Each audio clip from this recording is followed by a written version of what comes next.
Good morning, Fogafoo! Which, according to this map, is a location in the American Samoa, because it's 8 a.m. in this time zone. West of Hawaii, east of New Zealand, east of Fiji.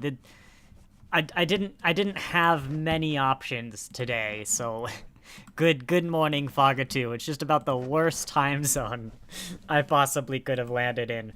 But anyway, welcome. Oh wait, no, it's Asylum. Welcome to Star Trek Prodigy Season 1, Episode 11, Asylum review. Which I realized yesterday that I should have commissioned new thumbnails because the uniforms have changed. You say commission as if you don't just get them from me.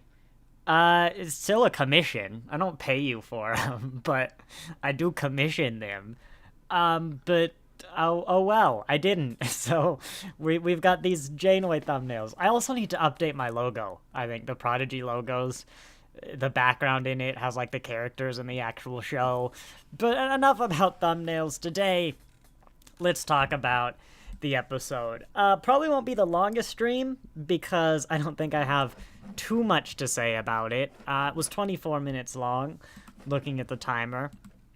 And, yeah, I'll admit, modern Star Trek, it bamboozled me this time because I was kind of counting on, the previously on for Prodigy to get caught up. I remember what happened, but like a lot of the details aren't there. I'm like, the previously on will get me caught up. And there wasn't a previously on this time. I'm just so used to it. I expected it from Star Trek. There wasn't even a cold open this time. But yeah, so some of this watching it was a bit like, where exactly is this situation? Because I remember what happened last time. But I also, like, remember the details as they were describing them. But I think by the end of it, I did get caught up. I might go back and watch Prodigy before the next review, just to refresh my memory more. But, yeah, this episode, it was fine. You know, it was pretty good. I don't think it was anything super special. It kind of had to do the setup from the last episode moving into this arc in the second half of the season. So it was nice. I liked seeing the starbase, the outpost, just having like a Starfleet dude there. I think honestly the best work done in this episode was the bit when they were doing the species scan. Like, I don't really get why Gwen didn't show up in the database when we know the Diviner was kind of involved in what the Protostar was doing with Chakotay. Maybe he just didn't send it to the database. Like, I'm fine with that. Whatever. But the bit with Dahl, which I thought was after Gwen, I think that did the most legwork for like this whole episode, because now it's like, oh, Starfleet knows his species, but it's like a Omega directive sort of, hey, contact Starfleet command immediately sort of situation. Like, why? Why? That's what could Starfleet have done? You know, was the Protostar involved? Was it something else? Like, we're in the Delta Quadrant. I think the Protostar's the Dauntless, okay, but there's not many ships that should be able to get out here, you know? Like, that was interesting. The rest of the episode, I guess I was gonna say it feels a bit weird to have Gwen forget her memory and then they immediately learn why they can't go to Starfleet in the next episode. I mean, technically the end of it. But probably it does serve a purpose of, like, we see how devastating it could be. Like, that starbase just destroyed itself. How devastating the Protostar is. But also, when real Janeway catches up and makes her way to this outpost, then she's gonna think the Protostar is attacking the Federation. You know, it's declared war on the Federation when that's not the situation. The scenario that, though, did kind of make me realize that, like, if you put your brain to it, I'm pretty sure you could go to the Federation. Like, they can't send signals out from the Protostar. So that's fine. I guess actually they docked. So there was probably like docking symbols. But I think we saw in the trailers, like, they can't hail the Dauntless because that would spread the virus, whatever. You can't send any signals. That makes it harder. But, like, they don't know this, the characters. But as the audience, we know they could go to the next relay station and be like, whatever you do, don't download our logs. Don't interface with our computer. Don't do anything. Because, and, like, explain, that the ship has a virus or whatever and they can't interface with the Protostar. And then return to the Federation. Like, it did do that for me. Like, there is a solution here. The characters don't know that, sure. But I feel they're probably going to dig around, like, discover that there is a virus, what the problem is. And then surely Gwen should have the smarts to realize there's a plan. Maybe you land the Protostar somewhere, you buy a beacon, like a separate secondary subspace relay or something. You land the Protostar and you like broadcast a message from this secondary beacon completely independent of the ship. That I feel like if you really put your mind to it, there are ways to go to the Federation with the Protostar. But we'll see how the series goes. I mean, for all we know, the end of season 1, they could go to the Federation. Like, we don't really know where Prodigy is going. But I do think if they spend, like, several seasons just kind of in the status quo, that would start feeling a bit weird. But no. Other than that, it was a pretty good, serviceable episode. I think I might do more scene by scene, which I did a lot for my Prodigy reviews, didn't I? Because I don't have a whole lot to say of the overall story. There's this bit at the end where... I forgot, this was a detail. I couldn't remember where the Diviner was.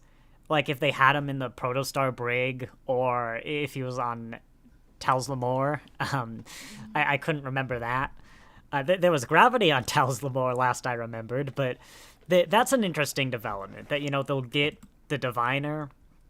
Because I've just realized as well, as I said, he worked with Chakotay. Like, he knows the mission, the Protostar. He could pretty easily spin a tale of the kids. They, like, came, they took him over, they stole the Protostar because he was helping with Chakotay. Like, he has a legitimate reason to have been on the Protostar and seems to be some ally of the Federation. Maybe not widely known, because, again, his species wasn't in the database. But that is an interesting development, I quite like where that's going. I was hoping the guy who ran the outpost, I was kind of hoping he might go with the Protostar crew. Like, we just have a normal Starfleet dude on the crew. I guess Janeway kind of fulfills that role. I see why they didn't, because I think he could definitely explain the situation. Like, hey, the Protostar's not your enemy. There's this virus thing. Whatever. But I thought he might go to Janeway as well and, like, serve the purpose that the Diviner's probably going to do and be like, hey, these kids came and the Protostar destroyed my station. But I wonder, maybe he's just a one-off. Be kind of interesting to see if he shows up again. I did find it weird that he was like a provisional crewman lieutenant junior grade. Was that did he say he was a lieutenant junior grade lieutenant? Maybe the PIP system is different. They've overcomplicated it again. But I did find that rank interesting. But I think we'll just go by a little scene by scene. This was the first episode, by the way. I realized all this stuff in the title sequence are the LCARs. This... I'm gonna move my mic, sorry. I put it on my mouse pad to isolate sound. And it wasn't working, but that's more isolated. That's the LCARs. And then, like, Janeway's made of the LCARs, all the weird little details and stuff of the LCARs. I literally have not noticed that till this episode. But you had this opening sequence, which I felt, it reminded me a lot more as it went on of, is it Into Darkness? Where they're on, like, that red planet, with all the natives and they steal a scroll or whatever. I very much got kind of those vibes on this opening sequence, with a legitimate jellyfish ship as well. Can I get a picture of? Yeah, they even had like the Spock's jellyfish ship, but is an underwater vessel. But it was this bit, the kind of music cue. I legitimately thought it was the J.J. Abrams music. Like there's the violin like da da da da da da da da da da, and it was the scene where the Enterprise comes out of the water, the opposite of that. And then of course Janeway being Janeway, they almost broke the Prime Directive. Assuming that this whole whale stealing thing itself doesn't violate the Prime Directive.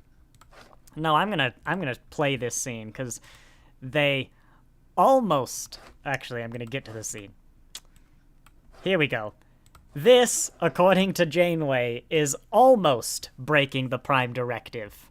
They watch the star come down, beam up the whale, and then some guy comes along and watches the spaceship leave. Almost broke the Prime Directive. I don't need the thumbnail up anymore. But yeah, I mean, it was a little scene. I mean, it did something for the kids, like, oh, poaching's bad. Like, if only they knew it was a part of their ecosystem, they'd put their weapons down. You know, I mean, it's basic stuff, but it tried to do a little something. It showed they're doing good. They're trying to do good stuff. They're trying to be good Starfleet officers. Yeah, I mean, it was a serviceable scene. Again, this episode, it's not, like, great. Not to say it's bad. I legitimately mean it wasn't a great episode. Like, it wasn't way above and beyond. But it was definitely a serviceable, good episode. Probably would have been better watching these more, even weekly, or as some sort of binge, and it hadn't been, like, however many months since the last Prodigy episode, or maybe even over a year. I'm gonna check that, actually. When was the last episode of Prodigy? Because I'm just gonna go look at when I uploaded my last review. I think I was in college. It was the last... I was in college, but it was, like, Western, one of the recent quarters, so it wasn't too long ago. 8 months ago. Yeah, so it's almost been a year. It's been 8 months since the last episode of Prodigy. But yeah, moving forward, nice little relay station design. Prodigy's Starfleet is very... sorry, not their Starfleet. Their design is very... It's hard to describe, because, like, it's definitely Starfleet. I mean, I've got my Relay Station 47. This is, like, pretty clearly in the same universe as Relay Station 47, but also not.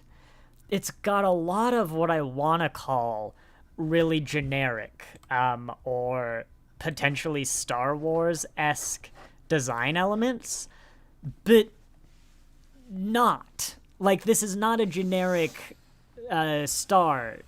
ship. It's not a generic relay station, but it's really new. It's not something we've ever really seen in Star Trek before, but in a way that's not like we've seen new in Star Trek before. TNG, I mean, might have been a bigger leap at the time from TOS, but it's kind of similar.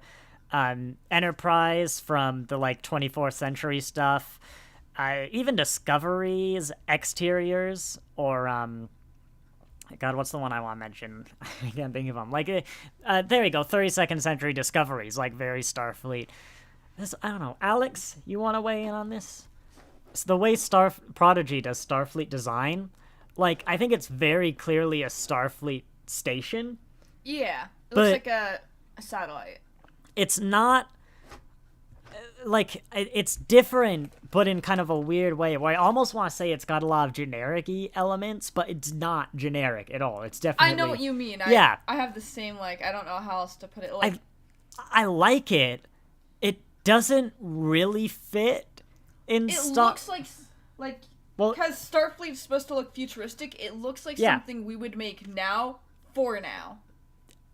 That's what it is. If we design Starfleet from the ground up, but now this is what it would have looked like. That is... Thank you, Alex. That is exactly what it is. Because you can see my Relay Station 47 behind, like, the plushies there. It's the tall one. It's like that. I can see it. But, yeah, thank you, Alex. That is exactly what it is. It's if we designed Starfleet from the ground up, but today.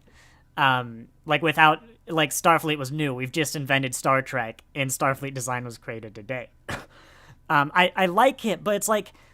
I think that's it, 'cause it doesn't really fit between Lower Decks and Picard, like how closely those are. It doesn't really fit, but at the same time, it fits perfectly. Like, yeah, that's a Starfleet design. It looks like it's supposed to be an old Starfleet, like one of the first Starfleet designs. I think it looks newer. I think it looks more advanced than some of the TNG stuff. No, this. Yeah. Because it looks like something, again, we would build now. I can tell you in Oh, I see what you're meaning, because Star Trek's in the future. Yes. Yeah. Yeah, I think it looks more advanced, but I get where you're coming from that perspective. I'm gonna go back to harassing my followers on Tumblr. All right. But yeah, it doesn't... Like, it's like the whole fleet was completely... revamped like a few years after Lower Decks, and then revamped again a few years before Picard. But no, I like it. I like Prodigy's designs. It's definitely not distracting. Doesn't take away from the universe, the show. But it's just an interesting in how it's done and how it kind of it's Starfleet from the ground up, like built from the ground up. I wonder how you'll find Enterprise then, which is actually the, like, what if Star Trek took place today sort of show. Moving on. And again, the interiors, it's, yeah, God, Alex is right. Yeah, well, moving on. I like this station. Well, again, with the displays. Like, it doesn't really feel between Lower Decks and Picard, which is where we are. Are we pre-Nova? Let me check this. I have to Google this every time. Every time I talk about Prodigy, I have to look up when it takes place. God, you didn't realize how handy it was when Star Trek was all just like one show after another. Oh, we're a year after Lower Decks. Okay, never mind.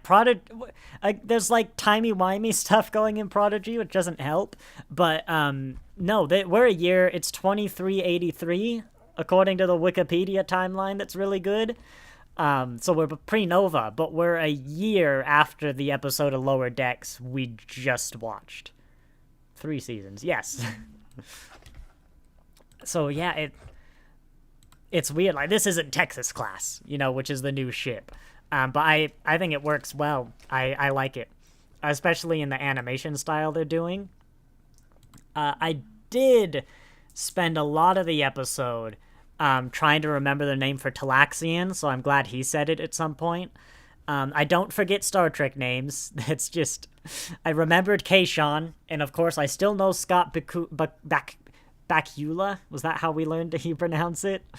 I couldn't recognize if he was a recurring species or not. The problem is, I used to kind of watch Star Trek on a loop because it would take so long to get through. I'd want to start again by the time I finished. But now that I'm going through with Alex a lot slower, I've kind of stopped watching it so it can be a bit more fresh when we go through it. So some of those little names, like what kind of species is this guy, do falter a bit in my memory, and some of those names, they get harder to recall. But that's just gonna mean some of the shows are more fun to go through when I go through with Alex. That's not a flattering face to have paused on. Yeah, it's a great set. God, Prodigy's design is definitely interesting. Moving forward, yeah, we finally learned Murph's species as well. I knew when I heard it, I wasn't going to remember it, some sort of slime worm, but apparently the Federation knows about it. And it is weird. I do think how far the Alpha Quadrant has gotten into the Delta Quadrant this quickly. Like, we know that in the last half of the season, they were skirting the border between Beta and Delta Quadrant. They were, like, right at that line. But it's still quite far for, like, a few years after Voyager, just after Lower Decks. But I forgot what the point to this was. Dang it, that had a point. I don't remember what it was. And he's like provisional crewman, lieutenant, junior grade. Is he like a Delta Quadrant species, and they're kind of putting him in charge, like, hey, you know, we can't really get out here easy. We're gonna kind of push you through the ranks real quickly. I'm not sure. But no, this Dell stuff, this was really the highlight of the episode. Like, oh, stuff's happening. Stuff's going on. Some nice stuff in this scene. Just, I think I saw like a Miglimoo type, Miglimoo species. I don't remember what it is. That guy kind of looks like human Tuvok. There's an Orion. 2 Orions, apparently, which was nice to see. Andorian guy. I think that's actually the same Orion. And the same girl. They've just reused the character assets over here now. But yeah, nice station. It's interesting. It's an interesting design. And I think it has some things, like these corners, this sort of pillar thing, I think is something Star Wars does a lot. But because it's white, this pearlescent weird thing, and in the greater room, it works as Starfleet. It's an interesting design. There's also... How many uniforms does the show have? There's this one. There's this one, which is like the future-y Admiral one. I swear the guy in the station had a different uniform. And then there's the cadet Protostar ones, which are the ones in my logo. And then there's... Well, no, there's this current one that Janeway wears. That's also what Chakotay is wearing. And, of course, with the timeline, there's also Lower Decks. Which I'm still not sure. I don't think that's what these are supposed to be. What does the Lower Decks uniform look like? Does it have the black bit on top? Because I think I talked about this last season. Where are my logos? It does have the black part. Like, I think that might supposed to be the Lower Decks uniform, but like it doesn't have the white stripe. And it's hard to say. I'd love to ask someone on the show if that's what that uniform was supposed to be or not. I could see a fun like comedy thing if we have Rock Talk kind of every episode. They're looking through a different branch of science and shenanigans ensue. That could be a fun premise for some episodes, or like the character moving forward. This might be a time to address. This episode had some weird things where it had a lot of things that made me question, like, well, why is this a thing? Why is this happening? But then, like, there's a perfectly reasonable explanation. It's just not brought up. Like, why does the medical bay, this thing, fill with water? Like, why is that a thing that could happen? Well, maybe they're treating like an aquatic species. Like, I don't know. Maybe this is like, what if they have to treat a dolphin? That's why it fills up with water. Moving on a bit later, why is the starbase attacking itself, but not the protostar? Well, you know, like, it's probably programmed to destroy everything Federation that's not the protostar. Because it'd be really dumb if the first time, like, the protostar walked up to some Federation ship, it just got blown up. But it was something that made it feel like a serviceable, pretty good episode. You know, not great. That I've talked about it before. There's a 5-hour Doctor Who review by JXE. It's a great one. Just Google Doctor Who 5-hour review. You'll find it. And he has a moment in there where he says, like, I'm sure that if you wanted to, you could, like, go down into the comments and write a perfectly reasonable explanation for why, like, this thing is happening and why it actually makes sense. You shouldn't have to. And that's always remembered me like, yeah, because I think as Trekkies we do this as a lot. As fans in general, fandoms in general, we do it, but Star Trek kind of invented it. It was kind of the first modern fandom. Where we explain away the plot holes and the inconsistencies, but at the same time, it should be like, well, in a perfect episode, you shouldn't really have to.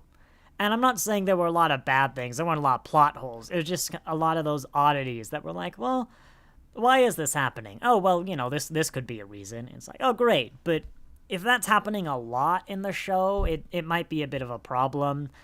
But at the same time, it's a problem if constantly they're like, oh, it looks like this bed can fill with water to treat aquatics. Like, a setup line. You could write a better setup line. Like, this med bay is more advanced than the one on the protostar. It can even treat all forms of life, like aquatic or, I don't know, something like that. But you get my point. Like, if it's a clunky dialogue or, like, just a thing that's, a bit odd, but there's a reason that would work. I mean, I guess you would take the latter. And for all I know, some of this stuff could be explained. Like, when they analyze the virus next episode, they'll be like, oh, it's programmed to destroy everything Federation except the protostar. Which, is this the virus, by the way? Is it a thing that's just, like, sitting in a room, a Jeffries tube in the protostar? Because I guess they could, in theory, just, like, remove it, or maybe beam it out. Like, if it's actually just a thing sitting in the protostar and not, like, core code itself, I feel there's definitely a solution here if you put your mind to it. Just don't get the people who decided how to deal with Control and Discovery. Don't let them put their minds to it, because they're not good at planning. Moving forward, that's the kind of joke that should have a hard cut. Move on straight from that, not dwell on it. Yeah, moving on, not a whole lot. I was about to say, it's a bit weird this station only has one escape pod.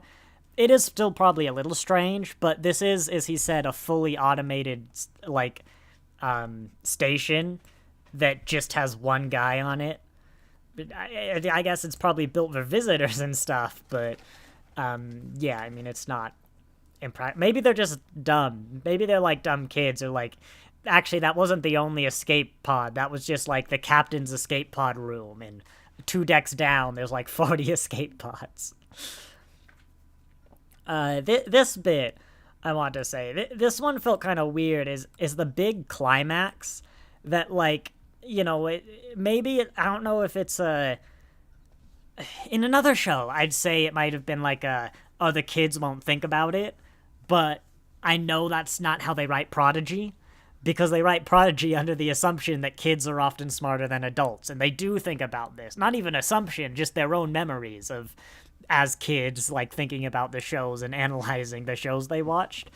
The whole climax and, like, the tension, the music, the everything is built off, if Rock Talk times the jump wrong, they'll sail past the protostar, they'll miss the shuttle bay, all this is true, and, like, they just float off in the direction they jumped forever. Which is technically true, but, like, in Rock Talk's mind, are they gonna jump, miss, and then Janeway's like, well, dang it, they're dead. I guess I'll go home now. Because, like, surely the worst case scenario is Janeway just pilots in front of them, and then they fly in the shuttle bay. And, like, yeah, they ended up missing and using the tractor beam. So, like, the writers knew the stakes weren't actually that high, but it just, it felt kind of weird. Like, well, yeah, you'll miss the protostar, but why can't it just come back and get you? It's faster than you. In fact, that's the protostar's whole thing, is it's really, really, really fast. Also, apparently it's got a shuttle bay on its tummy. We've seen that, actually, but it's just kind of clocked to me that its tummy, which I guess is what we call secondary hulls now, is just a big shuttle bay. It's not actually engineering or anything. We'll never get a protostar model. Not an Eagle Moss quality one, at least. Shame. But yeah, then we ended with the cliffhanger. Gwen remembers why they can't go to the Federation, and yeah, Janeway's picked up the Diviner. So it's setting up some interesting stuff. We got the Diviner's with Janeway. You know, he's gonna deceive her. He's gonna turn him against the Protostar, which is gonna make it harder for them to, like, just do the thing I suggested, where they pull up to the nearest relay station and just like say, "Hey, don't download our logs." We've set up something interesting with 8-month gap Dal, with Dal's species. Like, Starfleet knows about Dal's species. Kind of like more incentive to just go to Starfleet, I guess. Like, there's a reason Dal wants to be in Starfleet as opposed to, well, I guess we'll just do what we can, helping people out on our own. And what was the third point? I don't remember what the third point was. Species, Janeway. Yeah, they know they can't go to the Federation. I don't remember. I'm sure there was a third point. We got Chakotay back. God, I didn't even recognize that. We had, I believe his name is Robert, playing Chakotay, which we knew he'd be back eventually. I didn't know it was this episode, so I couldn't use the subtitle Chocolatey.